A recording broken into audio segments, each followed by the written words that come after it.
மனுநீதி சோழன் வரலாறு நமக்கு தெரியும்.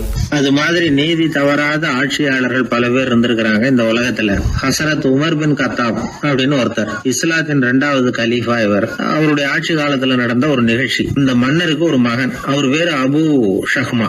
அந்த மிசர் நாட்டு கவர்னர் அமர் பின் ஆஸ், அந்த மன்னருடைய மகன் கவர்னர் அவர்களுடைய கவனிப்புல இருந்தார். அந்த சமயத்துல ஒரு நாள் அவர் மதுபானா இருந்தனார். கவர்னருக்கு தெரிஞ்சு போச்சு. அவருக்கு தர்ம சங்கடமா போட்டுது. தவறு செஞ்சது மன்னருடைய மகன். கவர்னர் யோசனை பண்ணார். அவர் மெதுவா தன்னுடைய வீட்டுக்கு அழைச்சிட்டு வந்தார். அதிகமா அவரை கஷ்டப்படுத்தாம ஒரு சின்ன தண்டனை கொடுத்து பிரச்சனையை தீர்த்துட்டார். ஏதோ பேருக்கு ஒரு தண்டனை, அவ்வளவுதான். இது நடந்து கொஞ்ச நாள் கழிச்சு மன்னருக்கு இந்த விஷயம் தெரிஞ்சு போச்சு. தன்னுடைய மகன்கிறதுனால கவர்னர் லேசான தண்டனையோட விட்டுட்டார் அப்படிங்கறத புரிஞ்சுக்கிட்டார். உடனே கவர்னருக்கு தகவல் அனுப்பினார். அமர் பின் ஆஸ் அவர்களே, என்னுடைய மகன் மதுபானம் அருந்தி இருக்கிறான். அது உங்களுக்கு தெரிஞ்ச உடனே தண்டனை கொடுத்திருக்கிறீங்க. கலீஃபாவின் மகன்கிற காரணத்தினால குறைவான தண்டனையை கொடுத்ததாக கேள்விப்படுறேன். இது ஷரியத்தின்படி மாபெரும் குற்றம். உங்களுடைய நடத்தையும் மன்னிக்க கூடியதல்ல. இந்த கடிதம் கண்ட உடனே மகன் அபு ஷஹ்மாவை மதீனாவுக்கு அனுப்பி வைக்க வேண்டியது அப்படின்னு கடிதம் எழுதினார். அதை பார்த்தார் கவர்னர். உடனே கலீஃபாவின் மகனை மதீனாவுக்கு அனுப்பி வச்சார். மன்னர் முன்னாடி நீதி விசாரணை நடக்குது. தன்னுடைய மகனுக்கு சவுக்கடி வழங்கும்படியா உத்தரவிடுறார் ஹசரத் உமர் பின் கத்தாப். தண்டனை நிறைவேற்றப்பட்டது. கூடியிருந்தவர்கள்லாம் ஐயா கொஞ்சம் கருணை காட்டுங்க அப்படின்னு சொல்லி மன்னர் கிட்ட வேண்டிக்கிட்டாங்களாம். இந்த வேண்டுகோளை மன்னர் ஏத்துக்கல. நீதியின் முன்னால் தந்தை மகன் அன்பு நேசம் உறவு இந்த முறைகளை எல்லாம் கவனிக்க முடியாது. குற்றம் செஞ்சவர் தண்டிக்கப்பட வேண்டியவர், அவர் யாரா இருந்தாலும் சரி அப்படின்னாராம். எல்லா ஆட்சியாளர்களுமே கவனிக்க வேண்டிய ஒரு செய்தி இது. அவர் ஒரு நாள் தன்னுடைய அரசாங்க கணக்கு வழக்குகளை பார்த்துட்டு இருக்கிறார். அந்த சமயத்துல அவரை பார்க்க ஒரு பெரிய மனிதர் வந்தார். இவர் தன்னுடைய சொந்த வேலை காரணமா வந்திருக்கிறார் அப்படிங்கறத அவர் புரிஞ்சுக்கிட்டார். உடனே அது வரைக்கும் எரிஞ்சுகிட்டு இருந்த விளக்க அணைச்சிட்டு இன்னொரு விளக்க ஏற்றி வச்சுக்கிட்டாராம். இந்த செயலுக்கு என்ன காரணம்னு கேட்டிருக்கிறார் வந்தவர். இதுக்கு அவரு சொன்னார், ஐயா நீங்க வந்த போது இங்க எரிஞ்சுக்கிட்டு இருந்தது அரசாங்க விளக்கு, இப்ப எரியறது சொந்த விளக்கு. சொந்த விஷயங்களை பேசுறப்போ அரசாங்க பணத்தை செலவு பண்ணக்கூடாது, அதனாலதான் விளக்க மாத்தினேன் அப்படின்னாராம். இப்படிலாம் பல பேர் இந்த உலகத்துல இருந்திருக்கிறாங்க. ஆனா இப்ப எல்லாம் பல பேர் அப்படி இருக்கிறது இல்ல. ஒருத்தர் அப்படிதான் அரசாங்க விஷயங்களை பார்த்துக்கிட்டு உட்கார்ந்து இருக்கிறார். அந்த சமயத்துல ஒரு பெரிய தொழில் அதிபர் அவரை பார்க்க வந்திருக்கிறார். இவரு சடார்னு எழுந்திருச்சு எரிஞ்சுக்கிட்டு இருந்த விளக்க அணைச்சுட்டார். எங்கும் ஒரே இருட்டு. ஏன் விளக்க அணைச்சுட்டீங்கன்னு கேட்டிருக்கிறார் வந்தவர். இங்க நடக்கிறது மத்தவங்க கண்ணுல பற்றக்கூடாது அப்படிங்கறதுக்காக தான் விளக்க அணைச்சேன். நீங்க கொண்டு வந்திருக்கிறத அப்படி ஒரு ஓரமா வச்சுட்டு போடுங்க, அதுக்கப்புறமா விளக்க போட்டு நான் எடுத்துக்கிறேன் அப்படின்னாராம் இவர். பத்திரிகையில வர்ற செய்திகளை கூட நகைச்சுவையா சொல்றது உண்டு. அதாவது அதை நேரடியா சொன்னா வானொலியில அனுமதிக்க மாட்டாங்க சில விஷயங்களை. அது சின்னாருக்கு கௌரவ குறைச்சல். அதை வேடிக்கை கலந்து நகைச்சுவோடு சொல்லும் பொழுது அதை அனுமதிச்சிருவாங்க. அப்ப அந்த விசாரணை கமிஷன் அது நிறைய நடந்துகிட்டு இருந்தது. டெல்லியில இருந்து அமலாக்க பிரிவு அதிகாரிகள்லாம் வராங்க போறாங்கன்னு பத்திரிகையில அமர்க்கப்பட்ட இடம். அந்த நேரம் நான் ஒரு ரேடியோவில் ஒரு செய்தியை தயார் பண்றோம். அப்ப என்ன பண்ணேன்னா, இது மாதிரி அந்த பத்திரிகை செய்தியை வச்சுக்கிட்டே ஒரு செய்தி சொன்னோம், இன்னொரு தகவல் சொல்லி. என்னன்னா, ஒருத்தன் தமிழ்நாட்டுல ஒரு ஆள், அவன் திடீர்னு கோடீஸ்வரன் ஆயிட்டான். நேற்று வரைக்கும் சாதாரணமா இருந்தாள், இன்னைக்கு கோடீஸ்வரன் ஆயிட்டான். டெல்லியில இருந்து 2 அதிகாரிகள் வராங்க. எப்படி அவன் பணம் சேர்த்தான்னு கண்டுபிடிக்கிறதுக்கு அவனை கூப்பிட்டு 2 அதிகாரிகளும் எப்படிடா பணம் சேர்த்த? நான் ஒன்னும் தப்பான வழியில பணம் சேர்க்கல சார், நான் பந்தயம் கட்டியே பணக்காரன் ஆயிட்டேன். பந்தயம் கட்டி எப்படிடா பணக்காரன் ஆக முடியும் அப்படின்னா, நீங்க நம்புங்க சார், நான் பந்தயம் கட்டி தான் பணக்காரன், தப்பான வழியில சேரல சார். பந்தயம் கட்டி எப்படா கோடீஸ்வரன் அப்படின்னா நாங்க நம்ப முடியாதுன்றான் விசாரிக்க வந்தவன். அப்படின்னா உங்ககிட்ட ஒரு பந்தயம் கட்டட்டுமான்றான் விசாரிக்க வந்தவன்ட்டிய.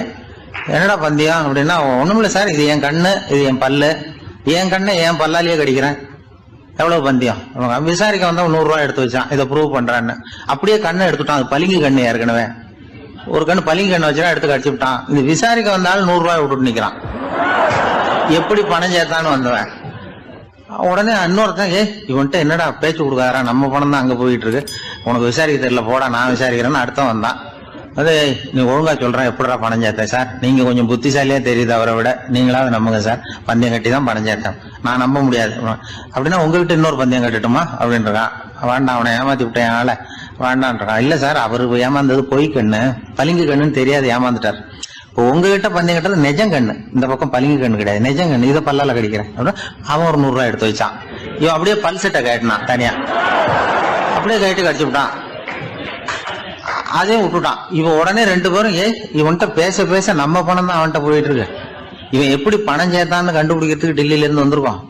மேற்கொண்டு பேசாத, பேச பேச பந்தயம் கட்டுவான். திரும்பி போறதுக்கு ரயிலுக்கு டிக்கெட்டு சரியா இருக்கா பாடுறான்றான். அவன் கரெக்டா எண்ணி பார்த்து கரெக்டா இருக்குப்பா, மேற்கொண்டு பேசாத, அவன்கிட்ட நம்ம போயிடுவோம், போய் நம்ம அதிகாரிகிட்ட சொல்லிடுவோம்னு சொல்லி போயிட்டு வரேன் சார் அப்படின்னு சொல்லிட்டு மரியாதை போயிட்டாங்க.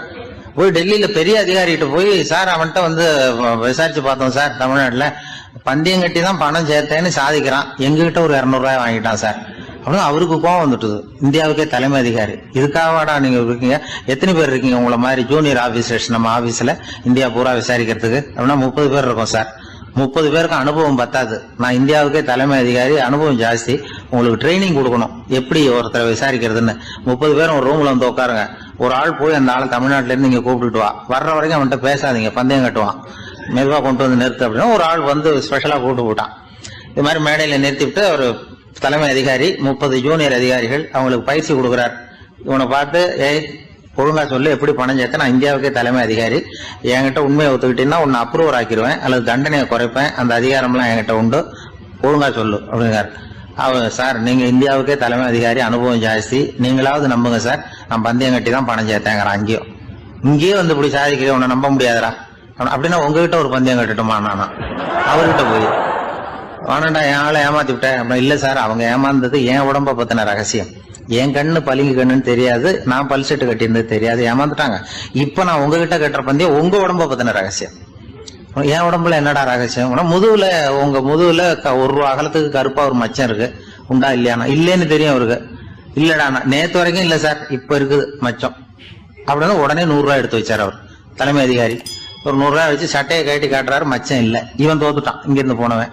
உடனே 200 ரூபாய் எடுத்து வச்சுக்கிட்டு, தோழர்களே இப்படிதான் ஒருத்தரை விசாரிக்கணும், என்கிட்ட இவன் ஏமாந்துட்டான் பாருங்க, துருவி துருவி விசாரிக்கிறதுன்னு சொல்றாங்களே இதுதான் அப்படின்னு விளக்கம் கொடுத்தாரு. அப்போ இவன் மெதுவா ஆரம்பிச்சானா, சார் இந்த பந்தயத்துல உங்களுக்கு 200 ரூபாய் லாபம், ஆனா இதே பந்தயத்துல எனக்கு 2900 ரூபாய் லாபம் சார் அப்படின்றான்.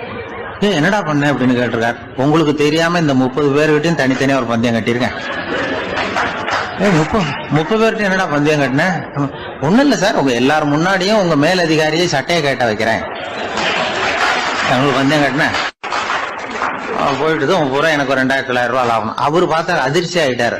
தலைமை, சார் நீங்க போங்க சார் அப்படின்னு சொல்லி ஒரு ஆளை கொண்டு போய், சாரை கொண்டு போய் மரியாதையா பக்கத்து ரூம்ல விட்டுவாங்க, இனிமே அவர்கிட்ட யாரும் பேசாதீங்க வாங்கன்னு சொல்லிவிட்டு, அதுக்கப்புறம் தோழர்களே, இவர் பேச ஆரம்பிச்சாரு, தோழர்களே இனிமே யாரும் தமிழ்நாட்டு பக்கம் விசாரிக்க போகாதீங்க, நீங்க யாராவது போறதுன்னா மத்திய பிரதேசம், உத்தரப்பிரதேசம், இப்படி எத்தனையோ பிரதேசம் இருக்கு, போயிட்டு வாங்க, தமிழ்நாட்டுக்கு மட்டும் போகாதீங்க, ஏன்னா அங்க போனா நம்ம பணத்துக்கு ஆபத்து வந்துருது அப்படின்னு சொன்னாருன்னு இந்த கதையை ரேடியோல சொன்னேன்.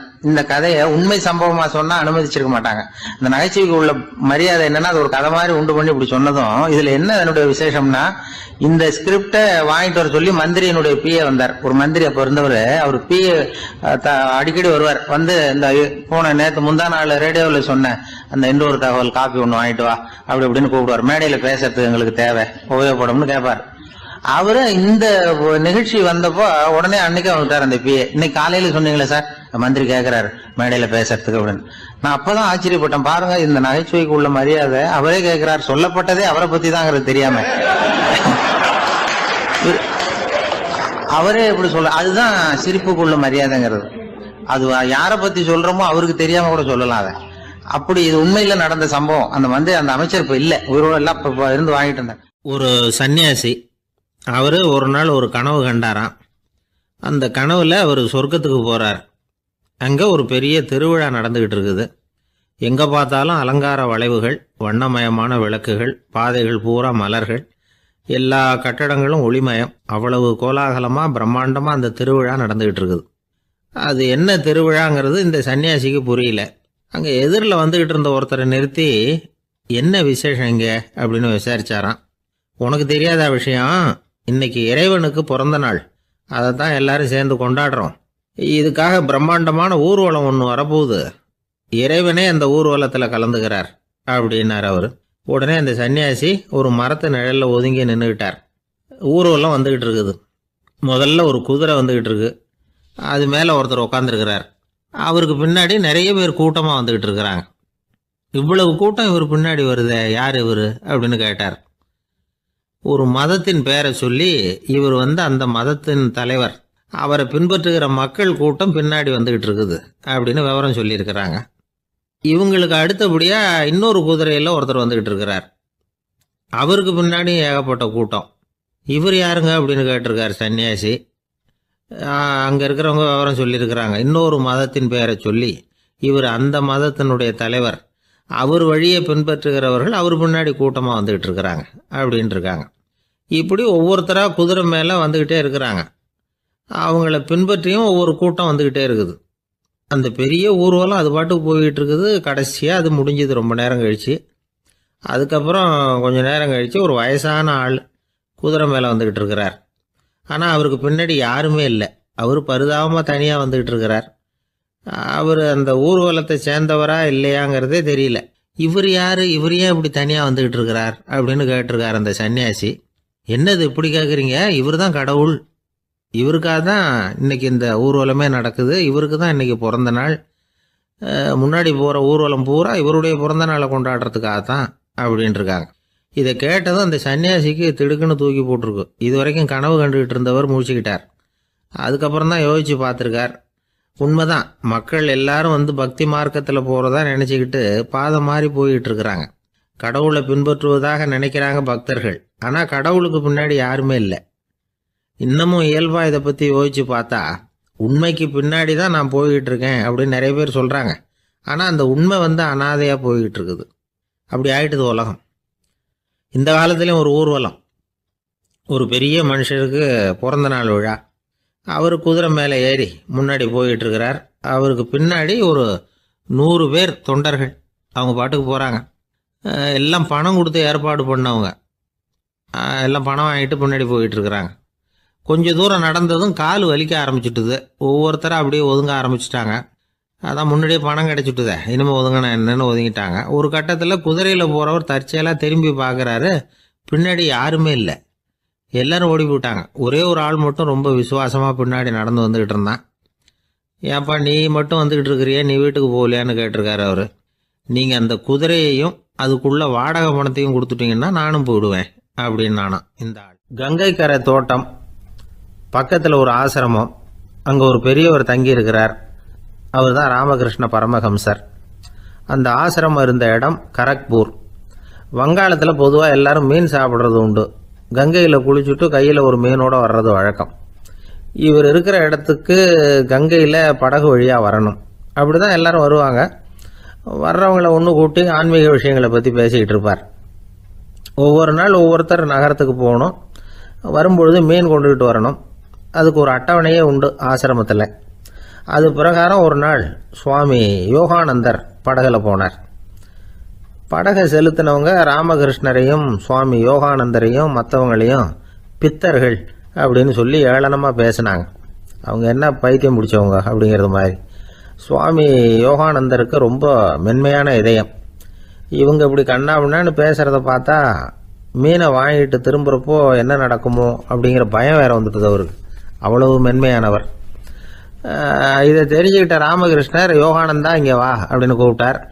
இவர் கண்ணீரை தொடச்சிக்கிட்டே கிட்ட போனார். சொன்னார், ஐயா, படகு ஓட்டுறவங்க உங்களை பற்றி மோசமாக பேசுகிறாங்க. என்ன திட்டினா பரவாயில்ல, ஆனால் உங்களை அவங்க திட்டுறாங்க. அதை என்னால் தாங்கிக்க முடியல அப்படின்னார். இதை கேட்டதும் ராமகிருஷ்ணருக்கு கோபம் வந்துட்டு தான். என்னது, உன்னுடைய குருவை பற்றி அவங்க மோசமாக பேசும்பொழுது நீ சும்மா இருந்தியா? வெளியில் போ அப்படின்னு விட்டார். குரு நிந்தனை செய்கிறப்போ அதை கேட்டுக்கிட்டு சும்மா இருக்கலாமா? குரு நிந்தனையை கேட்டால் பாவம் இல்லையா? என்னை தூற்றும் போது அவங்க வந்து பாவம் செய்கிறாங்க. அதை கேட்டுக்கிட்டு நீ சும்மா இருந்தால் நீயும் பாவம் செய்கிற அப்படின்னாராம். அடுத்த நாள் சுவாமி நிரஞ்சனானந்தர் போக வேண்டிய நாள். இவர் படகுல போகும்பொழுதும் அதே மாதிரி நடந்துதான். அவங்க மோசமாக பேச ஆரம்பித்தாங்க, திட்ட ஆரம்பித்தாங்க. அப்படி கேலி பண்ண ஒருத்தனை இவர் என்ன பண்ணார், பலார்னு கன்னத்தில் அரைஞ்சிட்டார். இன்னொருத்தனை கங்கையில் தூக்கி எறியறதுக்கும் தயாராகிட்டார். அதுக்கப்புறம் அவங்க யாரும் வாயை திறக்கலை. மீன் வாங்கிட்டு வர்றப்பவும் படகுல ஒரே அமைதி. அவ்வளவு பயம் அவங்களுக்கு. ராமகிருஷ்ணர் கூப்பிட்டு விசாரித்தார் என்ன நடந்ததுன்னு. இவர் சொன்னார், அவர் யோகானந்தா போகும்பொழுது என்ன நடந்ததோ அப்படியே தான் இப்பவும் நடந்தது. குரு நிந்தனை செய்கிறத கேட்டுக்கிட்டு நான் சும்மா இருப்பேனா?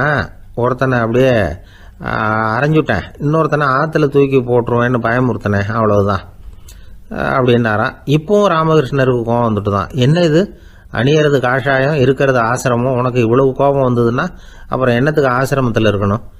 பிரம்மச்சாரி எப்பவும் அமைதியாக இருக்கணும் அப்படின்னு அறிவுரை சொன்னாராம் ராமகிருஷ்ணர்.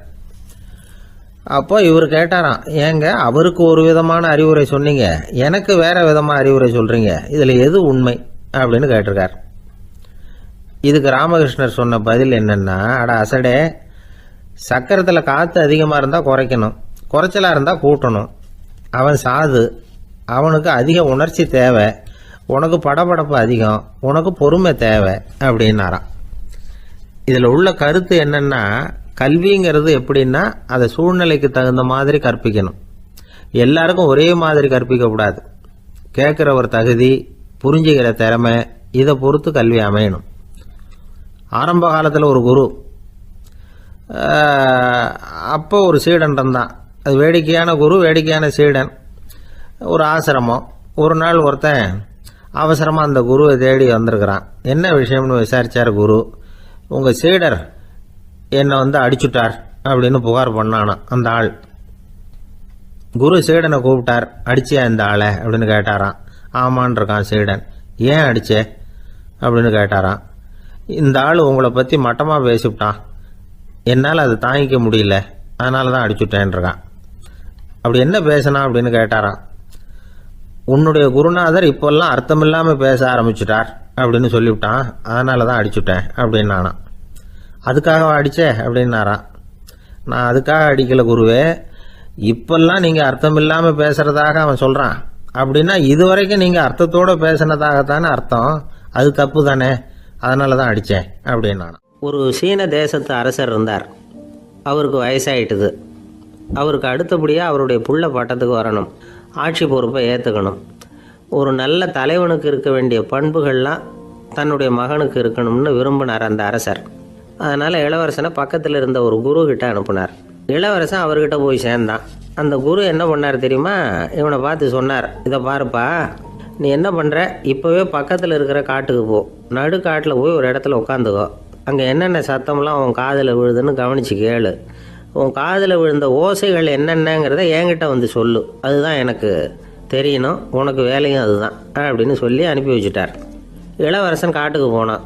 குரு சொன்னபடியே ஒரு இடத்துல உட்காந்து கவனித்து கேட்டான். அதுக்கப்புறம் குருக்கிட்ட திரும்பி வந்தான். என்னென்ன சத்தம்லாம் கேட்ட அப்படின்னு கேட்டார் குரு.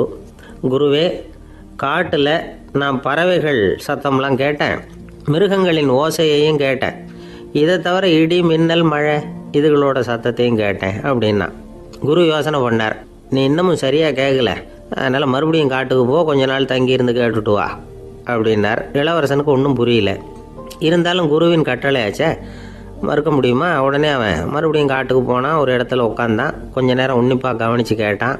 சில நாள் கழித்து குருக்கிட்ட திரும்பி வந்தான். குருவே, இந்த தடவை சில துல்லியமான சத்தங்களை எல்லாம் கேட்டான். தேனி பறக்கிற சத்தம், நீரோடையின் மெல்லிய ஓசை, இதெல்லாம் கேட்டேன்னா. குரு சிரித்தார். நீ மறுபடியும் காட்டுக்கு போ, இன்னும் சில நாள் அங்கே இரு, முழுமையாக கவனமாக கேட்டுக்கிட்டு வா அப்படின்னு சொல்லி அனுப்பி வச்சுட்டார். இளவரசனுக்கு குழப்பம் அதிகமாகிட்டுது. ஒன்றுமே புரியல. மறுபடியும் காட்டுக்கு போனான். மௌனமாக ஒரு இடத்துல உட்காந்துட்டான். அப்படியே தியானத்தில் ஆழ்ந்துட்டான். சில நாளில் அவனுக்கு இதுவரை கேட்காத ஓசைகள்லாம் கேட்க ஆரம்பிச்சிட்டுது. இதைத்தான் நான் கேட்கணும்னு என்னுடைய குரு எதிர்பார்த்துருக்கிறாருங்கிறத புரிஞ்சுக்கிட்டான். உடனே குருக்கிட்ட ஓடனான். குருவே, இந்த தடவை காதுகளுக்கு கேட்க முடியாத சில ஓசைகளை கூட என்னால் உணர முடிஞ்சுது. பூ மலருகிற ஓசை, சூரியனால் பூமி சூடாகிறப்போ எழுகிற ஓசை, காலை பனித்துளி இந்த புல்லுலாம் குடிக்கிற ஓசை, இது எல்லாம் என்னால் நல்லா கேட்க முடிஞ்சுது அப்படின்னா. குருவுக்கு இப்போ தான் திருப்தி ஏற்பட்டு தான். இளவரசனை பார்த்து சொன்னார், இதை பாருப்பா, இப்போ தான் நாட்டை ஆளுகிற தகுதி உனக்கு வந்திருக்குது அப்படின்னு சொல்லி அதுக்கு விளக்கமும் கொடுத்தாராம். எந்த அரசன் தன்னுடைய மக்களின் இதயம் பேசுகிற மௌன மொழியை, மௌன வார்த்தைகளை கேட்குறானோ அவன்தான் ஆள தகுதி உள்ளவன். எந்த அரசன் தன்னுடைய மக்களின் உணர்ச்சிகளை உண்மையாக உணர்றானோ அவன்தான் முதன்மையான அரசன். போலி வார்த்தைகளை மட்டும் கேட்டுட்டு பல மௌன ராகங்களை காதில் வாங்கிக்காதவன் அரசனே இல்லை. எந்த நாட்டில் எப்போ ஒரு அரசன் தன்னுடைய மக்களின் உணர்ச்சிகளை கேட்க மறுக்கிறானோ அன்னையிலேருந்தே அந்த நாடு அழிய தொடங்குது அப்படின்னு அர்த்தம். இதுதான் அந்த குரு இளவரசனுக்கு போதிச்சது. வாயால் பேசுகிறத மட்டும் கேட்டு ஏமாறக்கூடாது, உணர்ச்சிகளையும் கேட்கறதுல தான் மனப்பக்குவம் உண்டாகும். மக்கள் உணர்ச்சிகளை புரிந்து கொள்ளாத அரசர்கள் நீடிச்சிருக்க முடியாது. அது மாதிரி நாடுகளில் அடிக்கடி குழப்பம் தான் உண்டாகும். அப்படி இருந்தால் அடிக்கடி ஆட்சி மாறிக்கிட்டு இருக்கும். அப்படிப்பட்ட ஒரு தேசம், அங்கே ஒரு சிறைச்சாலையில் 3 கைதிகள் பேசிக்கிட்டு இருந்தாங்க. ஒருத்தன் சொன்னான், நான் இந்த நாட்டு ராஜாவை எதிர்த்து பேசிக்கிட்டு இருந்தேன், அதனால் என்னை பிடிச்சி கொண்டாந்து இங்கே போட்டுவிட்டாங்க அப்படின்னு நான் ஒருத்தன்.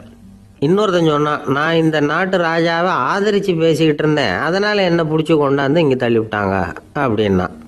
அது சரி, நீ என்ன தப்பு பண்ண அப்படின்னு சொல்லி மூணாவது ஆளை பார்த்து இவங்க கேட்டாங்க. அதுக்கு அந்த ஆள் சொல்கிறான், நான் தான் இந்த நாட்டு ராஜா அப்படின்னா. ஒரு ஊரில் ஒரு மன்னர் இருந்தார். அழகான அரண்மனையில் அவர் இருந்தார். அந்த அரண்மனையை விட அழகாக ஒரு மாளிகையை அந்த ஊர்லேயே வேற ஒருத்தன் கட்டியிருந்தான். அப்படி கட்டி முடிச்சதில் அவனுக்கு ரொம்ப பெருமை. எத்தனையோ செல்வந்தர்கள்லாம் வந்து பார்த்துட்டு, இந்த மாளிகையை விலைக்கு கொடுத்துட்றியா, எவ்வளவு விலை சொன்னாலும் சரி நாங்கள் வாங்கிக்கிறதுக்கு தயாராக இருக்கோம் அப்படின்னு சொல்லி கேட்டு பார்த்துட்டாங்க. நான் இதை விற்கிறதுக்கு தயாராக இல்லை அப்படின்னு சொல்லிவிட்டான். அவ்வளவு சிறப்பாக கலை அம்சத்தோடு அதை கட்டி முடிச்சிருக்கிறான். அதுவே ஒரு பெரிய அரண்மனை மாதிரி இருந்ததுன்னா பார்த்துங்களேன். சுற்றிலும் அழகான பூந்தோட்டம். ஒரு நாள் அவன் எங்கேயோ வெளியூர் போயிட்டு திரும்பி வந்துக்கிட்டு இருக்கிறான். அப்போது அந்த மாளிகை தீப்பெட்டி எரிஞ்சிக்கிட்டு இருக்கு. பதறி போட்டான். விலைக்கு கேட்டவங்க யாராவது இதை செஞ்சுருக்கணும், இல்லைன்னா மன்னரே செய்த சதியோ என்னவோ, இப்படிலாம் அவனுக்கு சந்தேகம். ஒரு மூலையில் உட்காந்து அழ ஆரம்பிச்சிட்டான். அந்த சமயத்தில் அவனுடைய மகன் அங்கே ஓடி வந்தான். அப்பா அழாதீங்க, இதை நான் நேற்று ராத்திரியே நம்ம ஊர் மன்னருக்கு விற்றுட்டேன். இதை கட்டி முடிக்க நமக்கு எவ்வளவு செலவாச்சோ அதை போல் 3 மடங்கு விலைக்கு விற்றுட்டேன். கவலைப்படாதீங்க, இதை விட அழகான மாளிகையை நாம் புதுசாக கட்டிக்கலாம்னா. இதை கேட்டதும் அழுதுகிட்டு இருந்தவன் அழுகையை நிறுத்தினான், சிரிக்க ஆரம்பிச்சிட்டான். இதே இடத்த நான் வந்து மன்னர்கிட்ட இருந்து விலைக்கு வாங்குவேன், இதை விட அழகான மாளிகையை கட்டுவேன் அப்படின்னு சுற்றி நின்று எல்லார்கிட்டையும் சொல்லிக்கிட்டு இருந்தான். இந்த சமயத்தில் அவனோட இளைய மகன் ஓடி வந்தான். அப்பா, அண்ணன் சொன்னதெல்லாம் சரிதான், மன்னர்கிட்ட விலை பேசினதெல்லாம் உண்மைதான், ஆனால் விற்றது பேச்சு அளவில் தான். இனிமே தான் பத்திரம் வாங்கணும், எழுதணும், நீங்கள் கையெழுத்து போடணும், பதிவு பண்ணணும், மன்னர்கிட்ட பணம் வாங்கணும். அதுக்காகத்தான் உங்களை எதிர்பார்த்துக்கிட்டு இருந்தோம். அதுக்குள்ளே இப்படி ஆயிட்டுதுன்னா. இப்போ சிரிச்சுக்கிட்டு இருந்தாவன் சிரிப்பை நிறுத்தினான். மறுபடியும் குழந்தை மாதிரி அழ ஆரம்பிச்சிட்டான். இது ஒரு சம்பவம். இதிலிருந்து என்ன தெரியுது? அந்த அழகான மாளிகை தன்னுடையது அப்படின்னு நினைக்கும் பொழுது அவனுக்கு அழுகை வந்தது. அது தன்னுடையது இல்லை அப்படின்னு நினைக்கிற போது சிரிப்பு வந்தது. மறுபடியும் அது தன்னுடையது தான் அப்படிங்கிற உணர்வு வரும்பொழுது அழுகை. எது எதிலிருந்து நீ நீங்கி இருக்கிறாயோ அது அதிலிருந்து உனக்கு துன்பம் இல்லை அப்படிங்கிறார் திருவள்ளுவர். இந்த உடம்பு என்னுடையதில்லை அப்படிங்கிற உணர்வு வந்துட்டா அது ஒரு பெரிய நிலை. அந்த நிலை வந்து வரணும். எல்லாத்தையும் பயன்படுத்திக்கலாம், ஆனால் பற்றில் விழுந்துடக்கூடாது. உலகத்தில் இருங்கள், ஆனால் உலகத்தவராக இருக்காதீர்கள். உலகிற்குள் இருங்கள், உலகம் உங்களுக்குள் வந்துவிட அனுமதிக்காதீர்கள். விலகி இருங்கள், விழித்திருங்கள், மௌனமாய் பார்த்திருங்கள் அப்படிங்கிறது சான்றோர் கருத்து. செய்ய வேண்டிய கடமையிலிருந்து விலகி இருக்கிறவர்கள் நம்மகிட்ட நிறைய பேர் உண்டு. அப்படிப்பட்ட ஒருத்தர் டாக்டர்கிட்ட போனார். டாக்டர், நான் ஒரு கவர்மெண்ட் ஆஃபீஸில் வேலை பார்க்குறேன், எனக்கு ஒரே அசதியாக இருக்குது, என்னை சோதிச்சு பாருங்கள், ஆலோசனை சொல்லுங்கள் ஏதாவதுன்னார். டாக்டர் அவரை பரிசோதனை பண்ணி பார்த்துட்டு சொன்னார், இதோ பாரு, உனக்கு இப்போ தேவைப்படுறது முழு ஓய்வு. நீ எவ்வளவு சீக்கிரமாக ஆஃபீஸுக்கு போறியோ அவ்வளவுக்கு உனக்கு நல்லது அப்படின்னாராம். ஒரே ஒரு ஊரில் ஒரு ராஜா இருந்தாராம். அவர் நிறைய சம்பாதிக்கணும்னு திட்டம் போட்டார். தனக்காக சம்பாதிக்கணும்னு நினைக்கல, தன்னுடைய நாட்டுக்காக சம்பாதிக்கணும் அப்படின்னு நினைச்சார். அரசாங்க கருவூலத்தில் கையிருப்பு குறைச்சலாக இருந்தது. மக்கள்கிட்ட வரி விதிச்சாகணும், வேற வழி இல்லை. ஆனாலும் அந்த ராஜா வந்து மக்கள் கஷ்டப்படக்கூடாது அப்படின்னு நினைக்கிறவர். மக்கள் வந்து வரியையும் கட்டணும், அதே நேரத்தில் அவங்க சிரமப்படவும் கூடாது. இதுக்கு தகுந்த மாதிரி ஒரு திட்டம் போட்டார். அது பிரகாரம் என்ன பண்ணார்னா, அந்த நாட்டில் ஒரு 3 பெரிய குளங்களை தோண்டினார். அது நிறைய தண்ணீரை நிரப்புனார். அதுக்கப்புறம் எங்கேயோ தேடி பிடிச்சி 3 விதமான மீன்களை கொண்டுகிட்டு வந்தார். அந்த 3 குளங்கள்லையும் விட்டார். அதை ஒவ்வொரு குளத்துலேயும் ஒவ்வொரு விதமான மீன்கள். அந்த மீன்களுக்கு அபூர்வமான ஒரு சக்தி உண்டு. அது எப்படின்னா, அந்த குளத்தில் குளிக்க வர்றவங்களுக்கு அந்த மீன்கள் கடிக்கும் பொழுது வலி ஏற்படுறதில்ல. அதுக்கு பதிலாக மகிழ்ச்சி நிறைந்த ஒரு இனிமையான உணர்வை அவங்க வந்து அனுபவிச்சாங்க.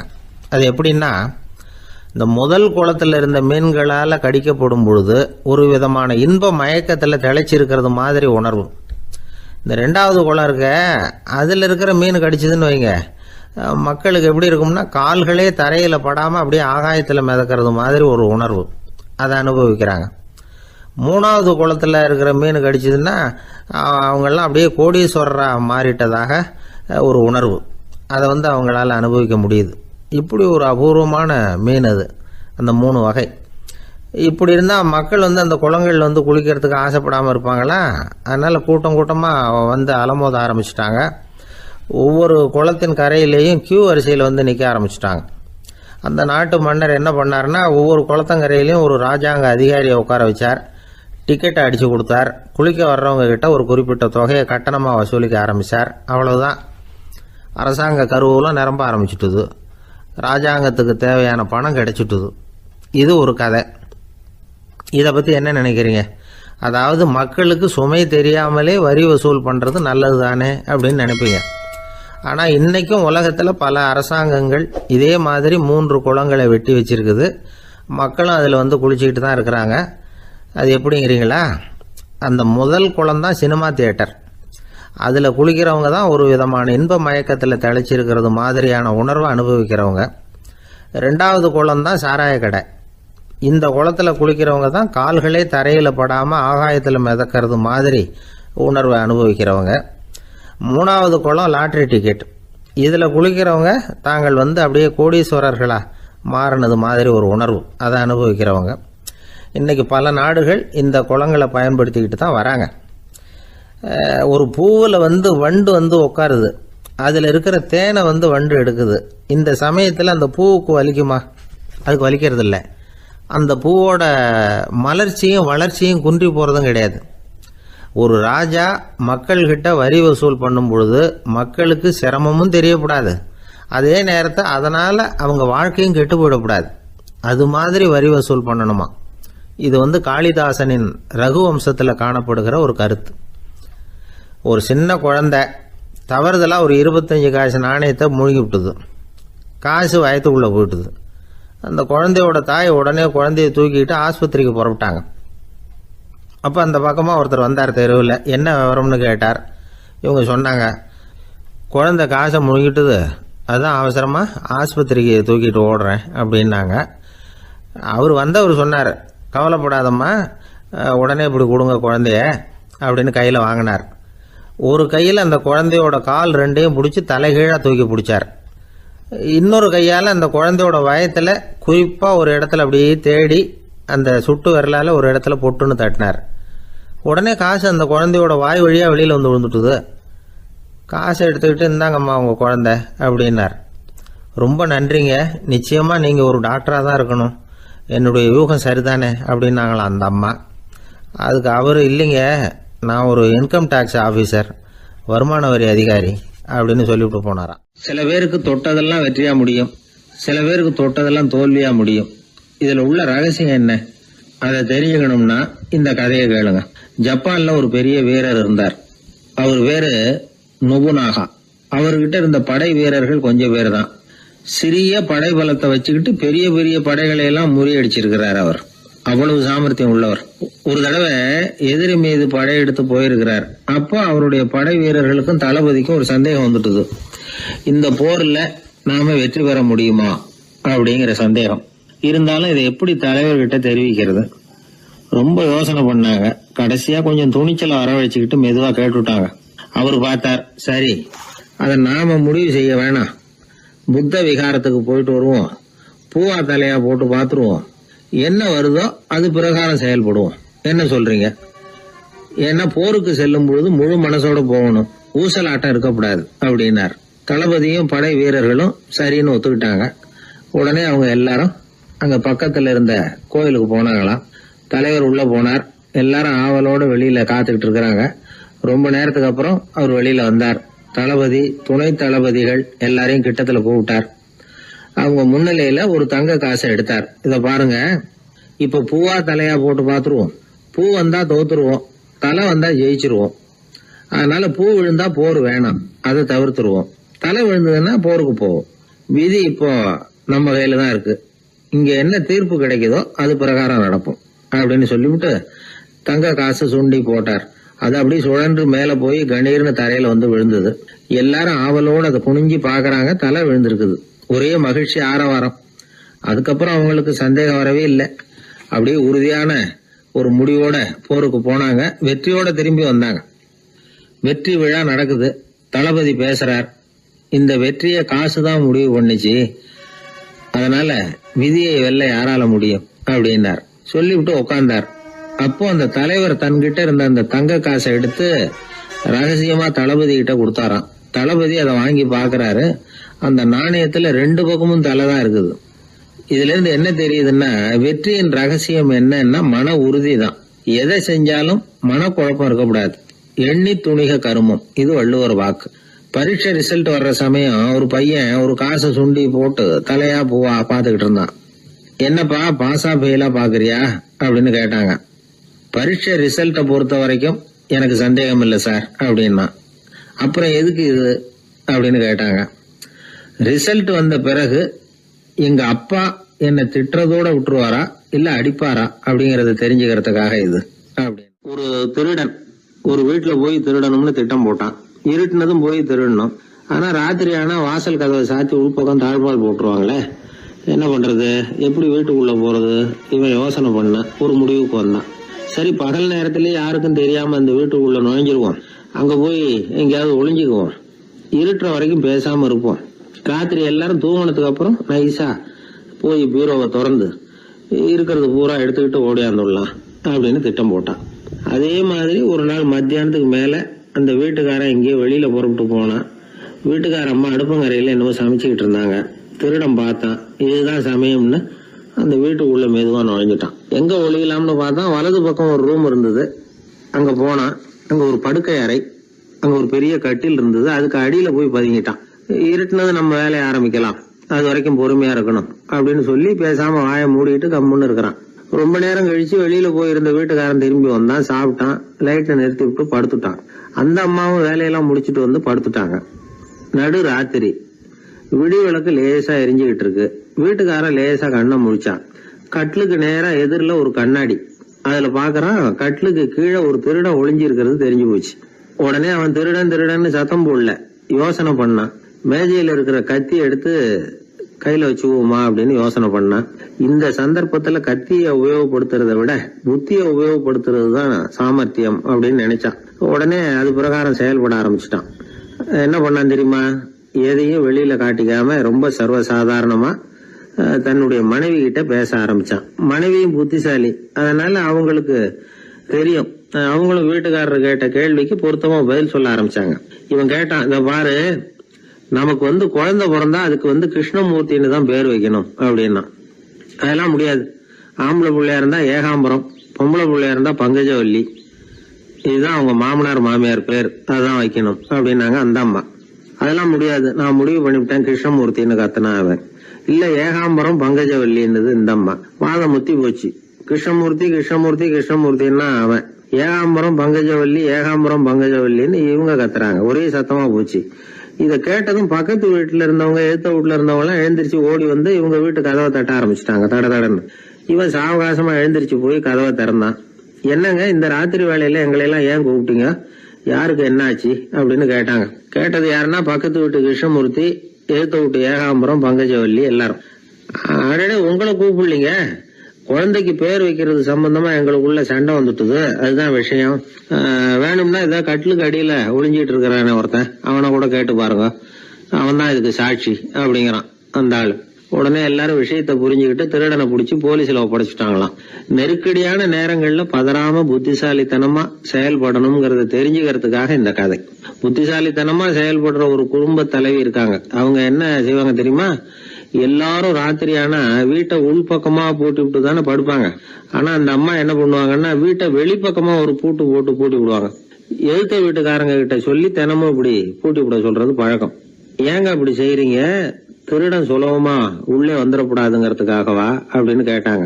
இல்லைங்க, சுலபமா வெளியில போயிடக்கூடாதுங்கிறதுக்காக அப்படின்னாங்க. என்னங்க சொல்றீங்க அப்படின்னு கேட்டாங்க. ஆமாங்க, இவருக்கு அந்த பழக்கம் உண்டு அப்படின்னு தன்னுடைய வீட்டுக்காரரை காட்டினாங்க.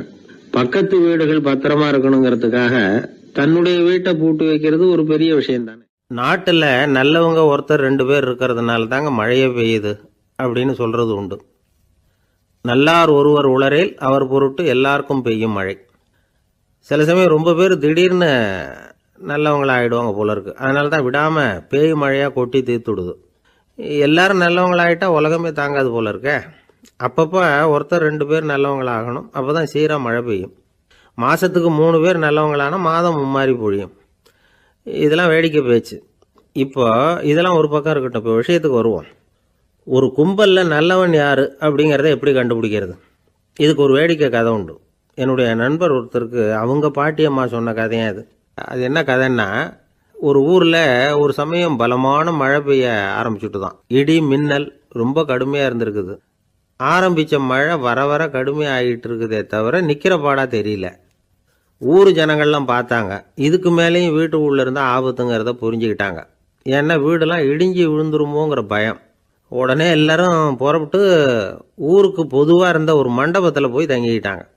மின்னல் கடுமையாக இருந்தது. இடி எந்த நேரத்துலையும் விழலாம்ங்கிற நிலைமை. எப்போ விழலாம்னு பார்த்துக்கிட்டு இருக்குது. அந்த மண்டபத்தில் இருந்த ஜனங்கள் மனசுக்குள்ளே ஒரு பயம்.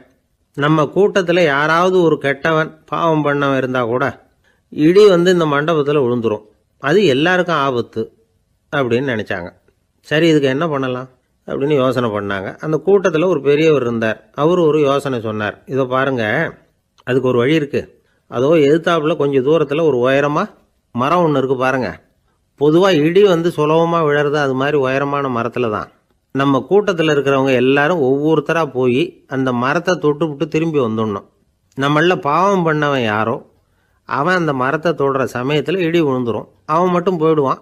மண்டபத்தில் இருக்கிற நாமெல்லாம் பொழைச்சிக்கலாம் அப்படின்னு ஐடியா கொடுத்தார் அந்த பெரியவர். இது நல்ல யோசனையாக பட்டது. எல்லாரும் ஒத்துக்கிட்டாங்க. ஒவ்வொருத்தராக போய் அந்த மரத்தை தொட்டு விட்டு திரும்பி வந்தாங்க. இடி எதுவும் விழலை. இன்னமும் பாவம் பண்ண ஆசாமி அதை போய் தொடலை போல இருக்கு அப்படின்னு நினச்சிக்கிட்டாங்க. ஒவ்வொருத்தராக போகிறாங்க. எல்லாரும் போய் தொட்டுவிட்டு வந்தாச்சு. இன்னும் ஒரே ஒரு ஆசாமி தான் பாக்கி. கடைசியாக இருந்த அந்த ஆள் பயந்துட்டான். இது வரைக்கும் இடி விழலைன்னா இப்போ என்ன அர்த்தம்? இப்போ நாம தான் பாக்கி, நாம தான் தப்பு பண்ண ஆள் போல இருக்கு அப்படின்னு நினச்சிட்டான். அதனால் துணிச்சலாக போய் தொடுறதுக்கு பயந்தான். தயங்கிக்கிட்டே இருந்தான். இருந்தாலும் மற்றவங்கள்லாம் சும்மா இருப்பாங்களா? கட்டாயப்படுத்தி கழுத்தை பிடிச்சி தள்ளாத குறையா அவனை தள்ளி விட்டாங்க. போய் தொட்டுட்டு வாடான்னு. அவன் நடுங்கிட்டே போய் அந்த மரத்தை தொட்டான். அதே வினாடி ஒரு பயங்கரமான மின்னல் இடி விழுந்துட்டுது.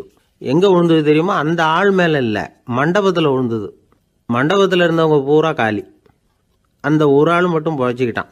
இந்த ஒரு ஆளை காப்பாற்றுறதுக்காக தான் இடி மண்டபத்தில் விழாமல் இருந்திருக்குது. இதுதான் கதை. அதனால் நல்லவங்க எப்படியும் தப்பிச்சுக்குவாங்க அப்படிங்கிறது ஒரு நீதி. ஒருத்தன் அப்படி தான் தெருவில் நடந்து போய்கிட்டு இருந்தான். ரொம்ப நல்லவன். எதிரில் ஒருத்தன் சைக்கிளில் வந்துக்கிட்டு இருந்தான். அதில் மோதி இவன் கீழே விழுந்துட்டான். சைக்கிள்காரன் உடனே இறங்கி இவனை தூக்கி விட்டான். இவன் எழுந்திரிச்சு அவனை முறைச்சி பார்த்தான். அப்படி பார்க்காதீங்க சார், நீங்கள் ரொம்ப புண்ணியம் பண்ணியிருக்கீங்க, அதுதான் இப்போ சைக்கிளில் மோதிக்கிட்டீங்க அப்படின்றான். என்ன அப்படி சொல்கிறேன் நான்? இவன் 10 நிமிஷத்துக்கு முன்னாடி நான் லாரி ஓட்டிகிட்டு வந்தேன், அப்போ நீங்கள் எதிரில் வந்திருந்தீங்கன்னா என்ன ஆயிருக்கும் அப்படின்னானா அவன். வாழ்க்கையில் சில சந்தர்ப்பங்களில் நாம் சில அவமானங்களை சந்திச்சே தீர வேண்டியிருக்கு. என்ன பண்ணுறது, காலம் அப்படி. அவமானப்படுறவங்க உடனே அடங்கி போய்டுறது தான் உலக வழக்கம். அவமானப்பட்டால் உடனே சீறி எழறவங்களும் உண்டு. ஆனால் அதையே ஒரு சவாலாக எடுத்துக்கிட்டு முன்னுக்கு வர்றவங்களும் சில பேர் இருக்கிறாங்க. அவங்க ரொம்ப அபூர்வம். இன்றைக்கி மனோதத்துவ நிபுணர்கள்லாம் என்ன சொல்கிறாங்க தெரியுமா? அவமானப்பட்டுட்டா உடனே அடங்கி போயிடக்கூடாதான். அதையே ஒரு சவாலாக எடுத்துக்கிட்டு மனசில் ஒரு வைராக்கியத்தோடு முயற்சி பண்ணினா வாழ்க்கையில் எல்லாரும் முன்னேறலாமா. அவமானங்கிறத நாம் வைராக்கியமாக மாற்றிக்கணும். அதுதான் வெற்றிக்கு வழி. ராமர் இந்த பூமியில் பிறந்ததே ஒரு வைராக்கியத்தினால தான் சார் அப்படின்னார் ஒருத்தர். எப்படிங்க அது அப்படின்னு கேட்டேன். அவர் சொன்னார், தசரதருக்கு ராமர் குழந்தையாக பிறக்கணும், அப்போ தான் இங்கே இருக்கிற கஷ்டங்கள்லாம் நீங்கும் அப்படின்னு சர்வ லோகமும் எதிர்பார்த்துக்கிட்டு இருக்குது. ஆனால் அவர் எப்போ பிறப்பார் அப்படின்னு யாருக்கும் தெரியல. அந்த காரியம் சீக்கிரம் நடக்கணுமே, அதுக்கு என்ன பண்ணுறது? நாரதர் வந்தார் ஒரு நாள் தசரதரை தேடி. தசரதா, உனக்கு ஒரு செய்தி தெரியுமான்னு ஆரம்பித்தார். அவர் எப்பவும் இப்படித்தானே ஆரம்பிக்கிறது வழக்கம். என்ன விஷயம்னு கேட்டார் தசரதர். தசரதா, நீ அடிக்கடி உன்னோட தேரில் ஏறிக்கிட்டு தேவலோகத்துக்கு போகிற, அங்கே போகிற வர்ற எல்லாம் பண்ணிகிட்ருக்க, எல்லாம் சரி.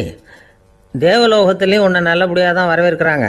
தேவேந்திரன் உன்னை பிரியமாக அழைச்சிட்டு போய் தன்னுடைய அரியாசனத்திலேயே தனக்கு பக்கத்திலேயே உட்கார வைக்கிறான்.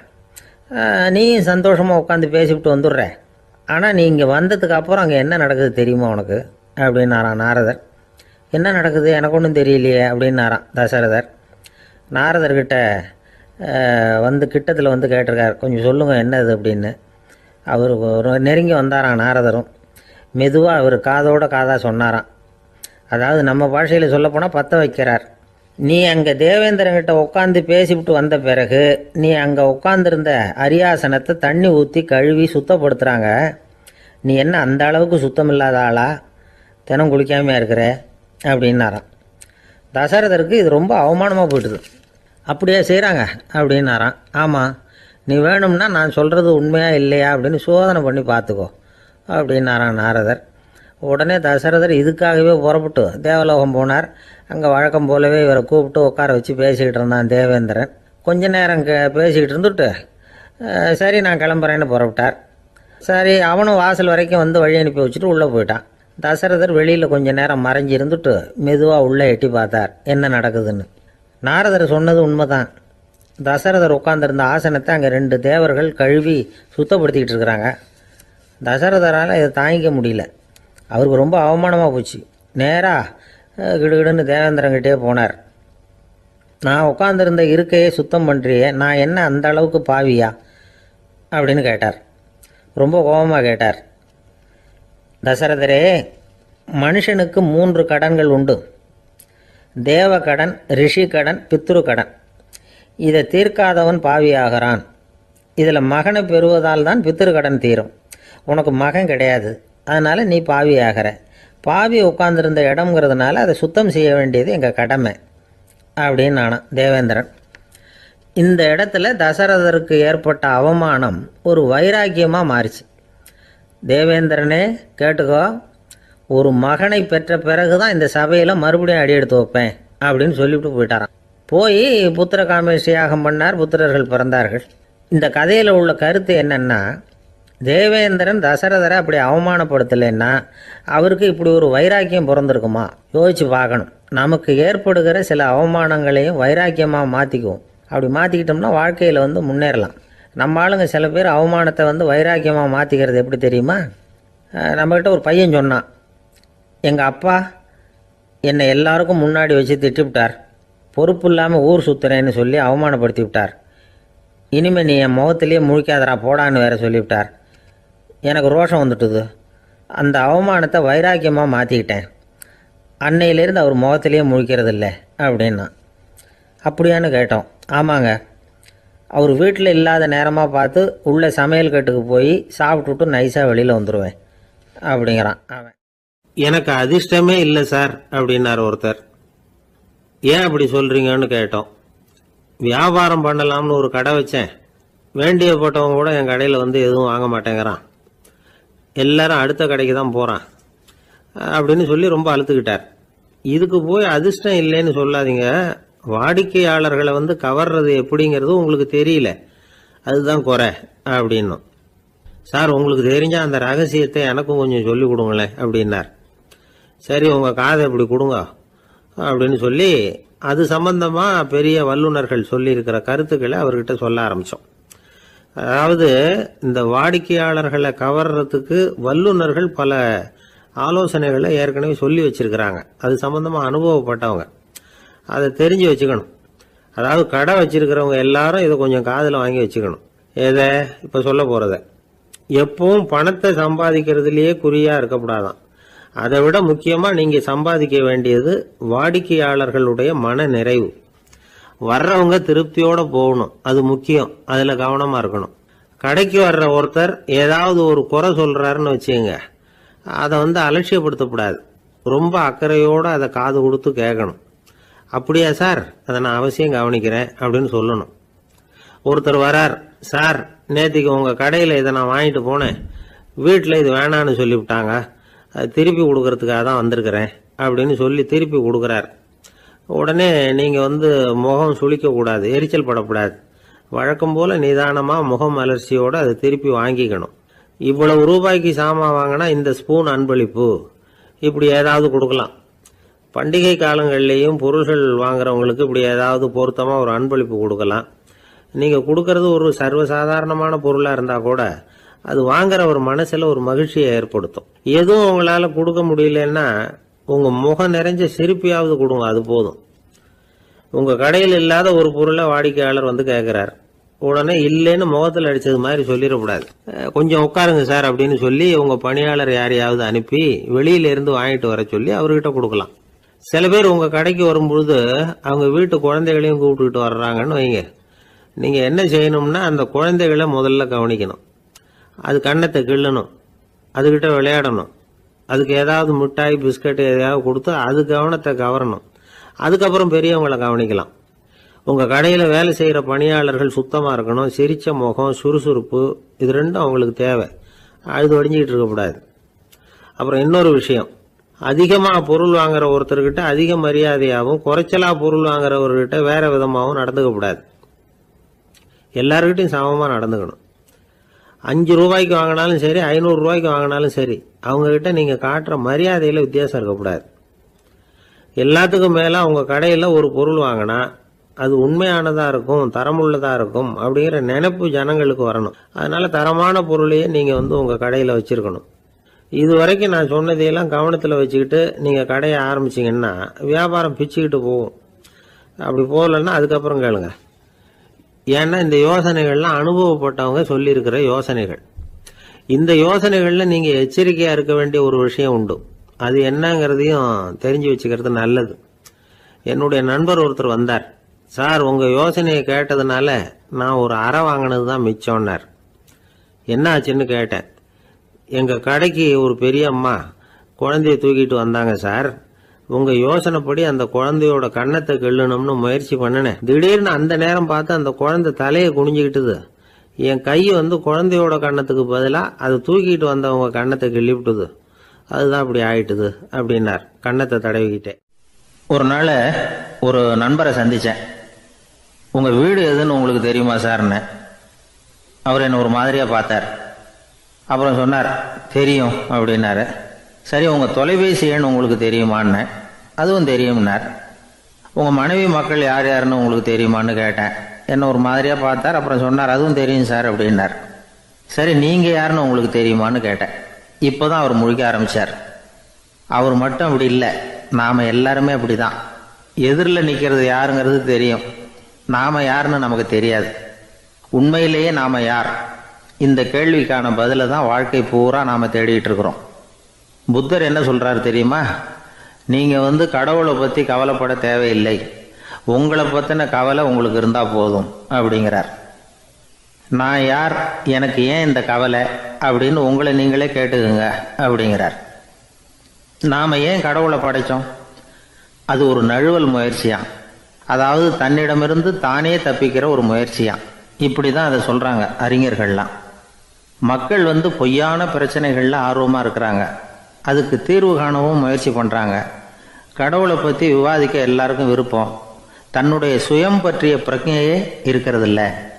ஆகக்கூடிய விஷயம் என்னன்னா, கடவுள் சமாளிப்புக்கு பயன்படுத்தப்படுகிறார். மனவியல் என்ன சொல்லுது தெரியுமா? கடவுள், சொர்க்கம், மறுபிறவி இதை பற்றிலாம் பேச ஆரம்பிக்கிறவங்க யார் தெரியுமா? போருக்கு போகிறவன், துன்பத்தில் சிக்கி கஷ்டப்படுறவன், நோய் படுக்கையில் விழுந்தவன், இவங்க தான். நாம் அனுபவத்திலே பார்க்குறோமே இதையெல்லாம். கடவுளை துணைக்கு கூப்பிடுறவங்க யாருன்னு கவனித்து பாருங்க. பரீட்சை எழுத போகிறவன், வேலை தேடி அலையிறவன், பண நெருக்கடியில் இருக்கிறவன், விபத்தில் சிக்கிக்கிட்டவன், இவங்கெல்லாம் தான். தேர்வில் வெற்றி பெற்றதும் அவரை துணைக்கு கூப்பிடுறதில்ல, வேலை கிடைச்சதும் அவர் துணை தேவைப்படுறதில்ல. ஏன் இப்படி? கொஞ்சம் யோசனை பண்ணி பாருங்க. துன்பம் வருகிற போது அந்த துன்பத்தை தவிர்க்க வேண்டிய நிலையில அதிலிருந்து நழுவி போறதுக்காக பிரார்த்தனை தேவைப்படுது. எல்லாம் நல்லபடியா நடக்கிறப்போ பிரார்த்தனை செய்யறதில்ல. புத்தருடைய வழி என்ன தெரியுமா? அந்த வழியில கடவுளும் கிடையாது, பிரார்த்தனையும் கிடையாது. புத்தர் செய்தது இதைத்தான். அதாவது கடவுள்கிட்ட இருந்து மனிதனையும், மனிதன் கிட்ட இருந்து கடவுளையும் அவர் விடுவித்தார். புத்த மதம் என்ன சொல்லுது தெரியுமா?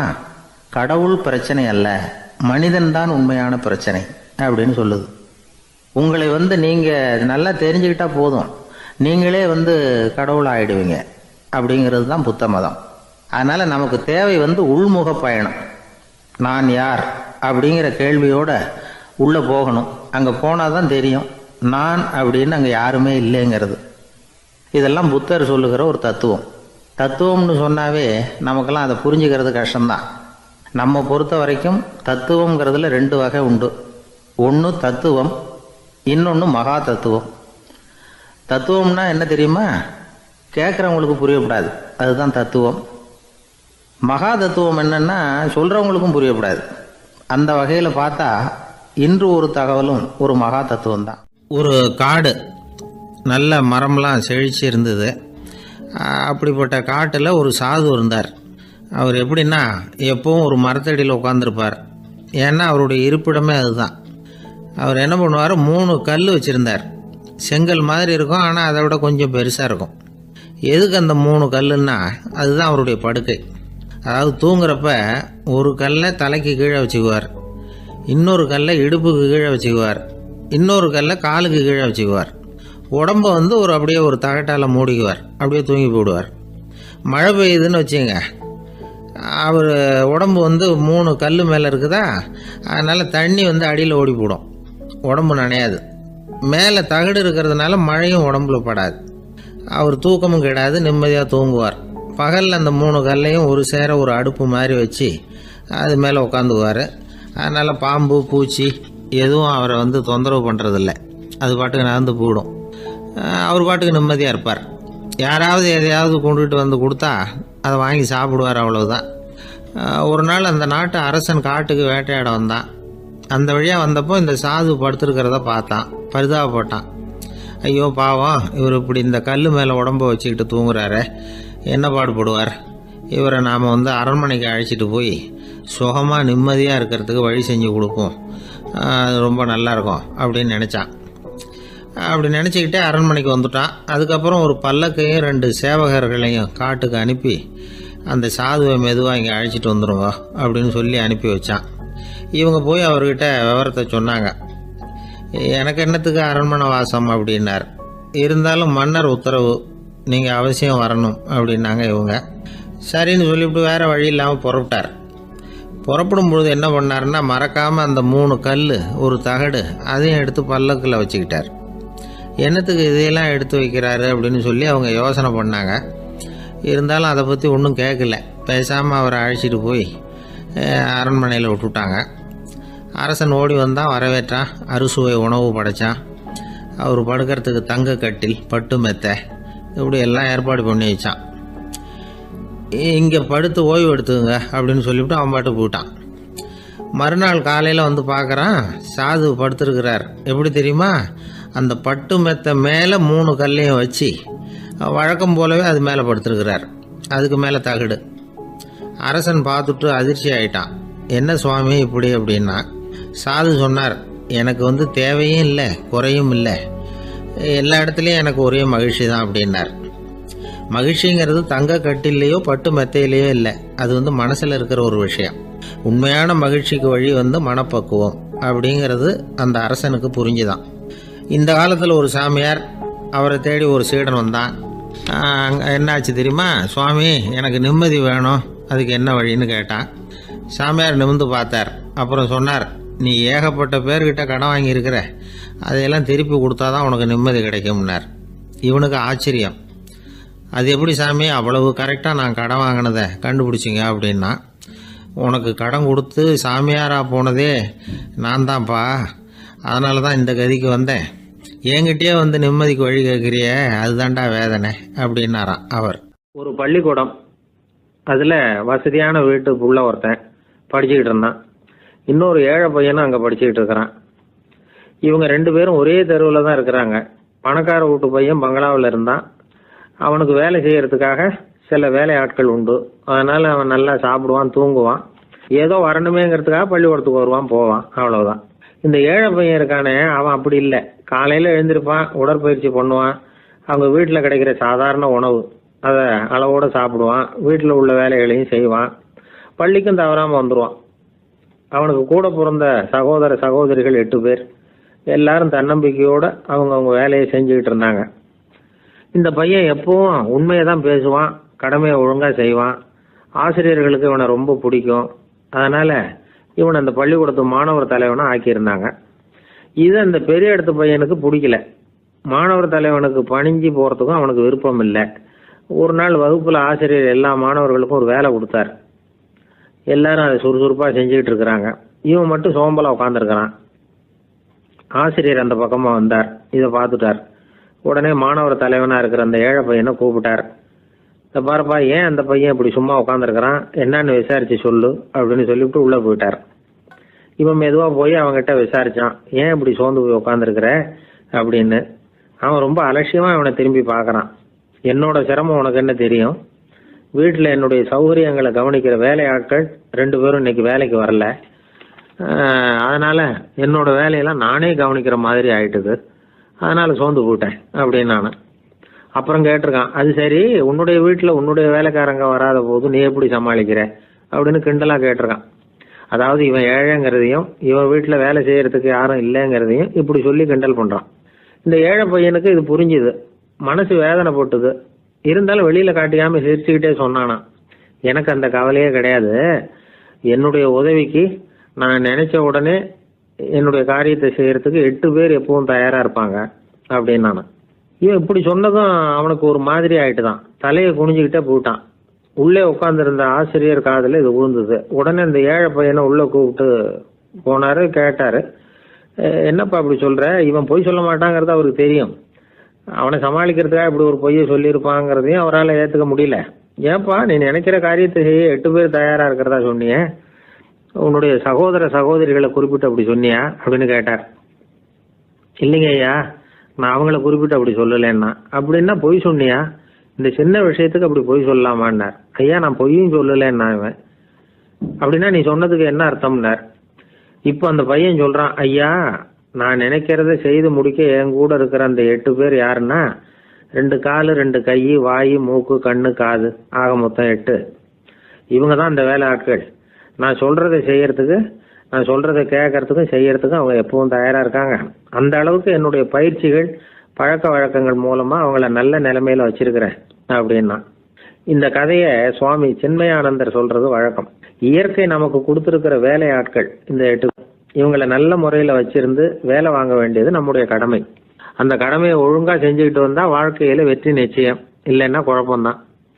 புத்தி சரியா இல்லைன்னா இந்த வேலையாட்கள் நாம சொல்றதை கேட்க மாட்டாங்க. ஒருத்தன் குடி போதையில தள்ளாடி தள்ளாடி போய் ஒரு மரத்துல முட்டிக்கிட்டானான். தலையில கட்டு போட்டுக்கிட்டு மறுநாள் வந்திருக்கான். ஏன்டா இப்படி பண்றேன்னு கேட்டிருக்காங்க. நான் ஒதுங்கி போன்னு தான் சொன்னேன், அது கேட்கல அப்படின்றான். எது கேட்கல? உன்னோட காலா அப்படின்னு கேட்டிருக்காங்க. இல்லைங்க, அந்த மரம் அப்படின்னு. நான் எப்படின்னா, ஒரு 600 வருஷத்துக்கு முன்னாடி மனுஷனுக்கு இருந்த நெருக்கடி இருக்கு பாருங்க. ஒரு 600 வருஷத்துக்கு முன்னாடி மனுஷனுக்கு எவ்வளவு நெருக்கடி இருந்ததோ அதுபோல் 40 பங்கு இப்போ அதிகமாயிட்டு தான் கண்டுபிடிச்சி சொல்லியிருக்கிறாங்க. அவ்வளவு நெருக்கடிக்கு மத்தியில் நாம் வாழ்ந்துக்கிட்டு இருக்கிறோம். ஒரு 600 வருஷத்துக்கு முன்னாடி என் தலையில் 1 கிலோ வச்சுக்கிட்டு நின்னேன்னு வைங்க, இப்போ 40 கிலோ வச்சுக்கிட்டு நிற்கிறேன். அப்படி ஒவ்வொரு மனுஷனுக்கும் வாழ்க்கையில் நெருக்கடி அதிகமாக போச்சு. இப்போ இந்த நெருக்கடியில் முன்னாடிலாம் யாரோ ஒருத்தர் தான் தியானம் பண்ணுவாங்க. தியானம்னா ஒருத்தர் 2 பேர் காட்டுக்கு போய் தியானம் பண்ணிகிட்டு இருப்பாங்க 600 வருஷத்துக்கு முன்னாடி. இப்போ வீட்டுக்கு வீடு தியானம் நடக்குது. ஏன்னா அந்தளவுக்கு வாழ்க்கையில் ஒரு நிம்மதி வேணும் அப்படின்னு சொல்லி பண்ணிட்டாங்க. அதுக்கு தான் இயற்கை கொடுத்துருக்கிற ஒரு இயற்கையான வைத்தியம்தான் சிரிப்புங்கிறது. இதை பற்றி பெரியவங்கள்லாம் இப்போ ஆராய்ச்சி பண்ணிகிட்டு இருக்கிறாங்க. சிரிப்புங்கிறது நாம் பிறந்து ஒரு 6 மாதத்தில் தான் முதல் தடவையாக விவரமாக சிரிக்க ஆரம்பிக்கிறோமா. நம்ம பிறந்து 6 மாதத்துக்கு, அதாவது முதல் தடவை சிரிக்க ஆரம்பிக்கிறது ஒரு 6ஆவது வாரம், 1.5 மாதத்தில் தான் குழந்தை விவரமாக சிரிக்க ஆரம்பிக்குது. அப்புறம் அப்படியே சிரிக்க ஆரம்பிக்கிறோமா.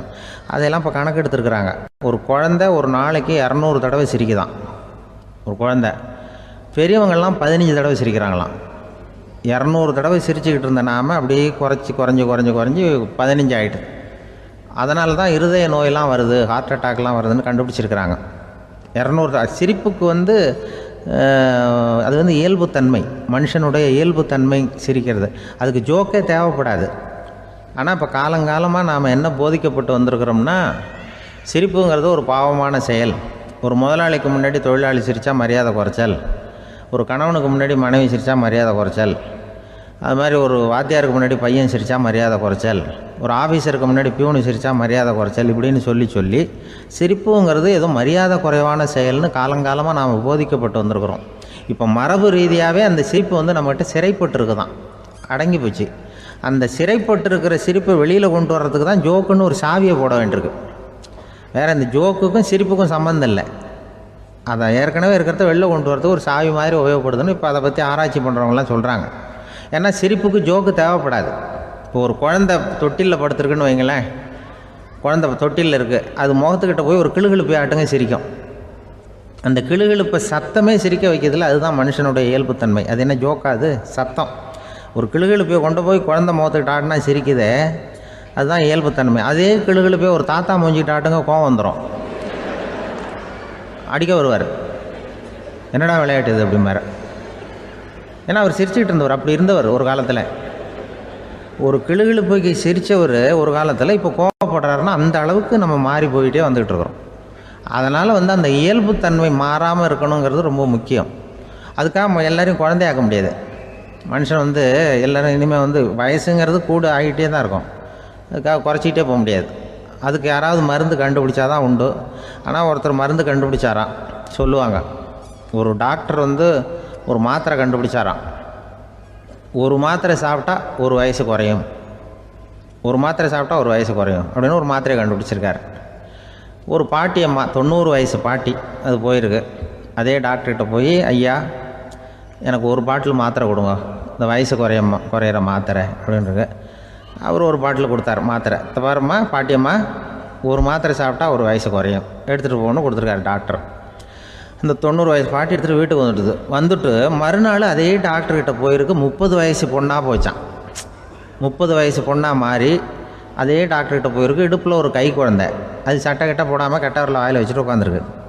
நேராக டாக்டர்கிட்ட போய், டாக்டர் நேற்று வந்தேன், ஏதோ ஒரு மாத்திரை சாப்பிட்டா ஒரு வயசு குறையினீங்க, நான் ஏதோ ஒரு ஆர்வத்தில் ஒரு 30-40 மாத்திரை சாப்பிட்டேன், இப்படி ஆகிட்டேன் அப்படின்னு. இப்போ டாக்டர் சொல்லியிருக்காரு, இதுக்கு ஏமா வருத்தப்படுற, எல்லோரும் வயசு குறையணும்னு தான் நினைக்கிறாங்க, உனக்கு வயசு குறைஞ்சிட்டுது, நீ சந்தோஷப்படு, இதுக்கே மறுபடியும் என்னட்ட வந்திருக்கிற அப்படின்னாரான் டாக்டர். அப்போ அந்த அம்மா சொல்லித்தேன், அதை என்னை பற்றி பரவாயில்ல டாக்டர், என் இடுப்பில் பாருங்கள் கை குழந்தை, இது சட்டை கிட்ட போடாமல் உட்காந்துருக்கு, கட்டவரில் வாயில் வச்சுட்டு உட்காந்துருக்கு, இது ரொம்ப ஆர்வத்தில் ஒரு 70 மாத்திரையை சாப்பிட்டு விட்டுது, இது என் வீட்டுக்காரரு.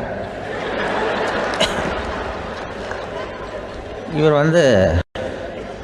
இடுப்பை விட்டு கீழே இறங்க மாட்டேங்கிறாரு.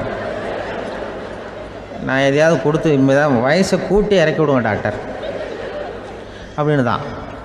அவர் ஏதோ நமக்கும் இதுக்கும் சம்மந்தம் இல்லைங்கிறது மாதிரி கட்டாரில் வச்சுட்டு அவர் பாட்டு உட்காந்துருக்கார். ஏதோ நமக்கு இந்த உலகமே இல்லை, நமக்கு சம்மந்தம் இல்லைங்கிற மாதிரி உட்காந்துருக்காரு. இப்படியே நான் தூக்கிட்டு எங்கே அலையிறது இது அப்படின்னு தான். அதனால் வயசை குறைக்கிறது இயற்கைக்கு விரோதமாக நாம் பண்ண முடியாது. ஆனால் இந்த இயல்புத்தன்மை மாறாமல் வச்சுக்கலாம். குழந்தை மாதிரி மாற முடியாதே தவிர அந்த குழந்தை தன்மையோடு வாழறதுக்கு கற்றுக்கணும். அதுதான் வாழ்க்கையில் இன்பமாக வாழறதுக்கு வழி. குழந்தைத்தனமாக இருக்கக்கூடாது, குழந்தை தன்மையோடு இருக்கணும்னு சொல்லுவாங்க. குழந்தை தன்மைங்கிறது வேறு, குழந்தைத்தனம்ங்கிறது வேறு. அப்படி ஒரு மாத்திரை கண்டுபிடிச்சிட்டா இப்போ யாராவது ஒருத்தவங்க இடுப்பில் குழந்தைய தூக்கிட்டு போனால் போய் கேட்கணும், ஏம்மா இது ஏன் வீட்டுக்காரரா உன் குழந்தையா அப்படின்னு கேட்டு அதுக்கப்புறம் அவருக்கு வணக்கம் சொல்லணும். இப்படிலாம் ஆகிடும் நிலைமை. இயற்கையை நம்ம மாற்ற முடியாது, அதுக்கு தகுந்தாப்புல தான் நாம் பண்ணணும். குழந்தை தன்மையோடு வாழறதுக்கு குடும்பத்தில் குழந்தை தன்மைங்கிறது எப்படின்னா, இப்போ சில பேருக்கு அந்த குழந்தைத்தன்மை உண்டு. ஒரு வீட்டில் ஒரு புள்ள படுத்துருக்கு, அம்மா எழுப்புறாங்க, காலேஜுக்கு நேரமாச்சு எழுந்திரிப்பா, காலேஜுக்கு நேரமாச்சு எழுந்திரிப்பா அப்படின்ட்டு. அந்த அம்மா அந்த புள்ள சொல்லியிருக்கு, ஐயோ எனக்கு காலேஜுக்கு போகிறதுக்கே பிடிக்கலம்மா, என்னை தொந்தரவு பண்ணாத, காலேஜுக்கு போகிறதுக்கு எனக்கு பிடிக்கல அப்படின்னு தான். அப்போ அந்த அம்மா சொல்லியிருக்கு, ஏன் உனக்கு காலேஜுக்கு போகிறதுக்கு பிடிக்கல, கல்லூரிக்கு போகிறதுக்கு, அதுக்கு 2 காரணம் சொல்லு அப்படின்னு இருக்கா. அப்போ அந்த புள்ள சொல்லிச்சான், ஏன் பிடிக்கலன்னா, கல்லூரியில் இருக்கிற வாத்தியாருக்கும் என்னை பிடிக்க மாட்டேங்குது, ஆசிரியர்களுக்கும். 2வது காரணம், கல்லூரியில் படிக்கிற மாணவர்களுக்கும் என்னை பிடிக்கல, அதனால் நான் காலேஜுக்கு போக மாட்டேன்ற குழந்தை புள்ள சொல்லியிருக்கு. அம்மா அப்படிலாம் நீ இதுக்காக போகாமல் இருக்கக்கூடாது, நீ போய் தான் ஆகணும் அப்படின்னு பிடிவாதமாக அந்த அம்மா பிள்ளைய எழுப்புனாங்களாம். சரி நான் எதுக்கு காலேஜ் போகணும்னு சொல்கிறேன், அதுக்கு நீ 2 காரணம் சொல்லு அப்படின்னு தான் அந்த புள்ள. அப்போ அந்த அம்மா சொன்னாங்களாம், நீ ஏன் காலேஜுக்கு போகணும்னா, முதல் காரணம் உனக்கு வயசு 52, 2வது காரணம் நீ தான் பிரின்சிபால் அப்படின்னு தான். என்ன இருந்தாலும் அவங்க அம்மாவுக்கு அது புள்ள தானே, அதுதான் குழந்தை தன்மைங்கிறது.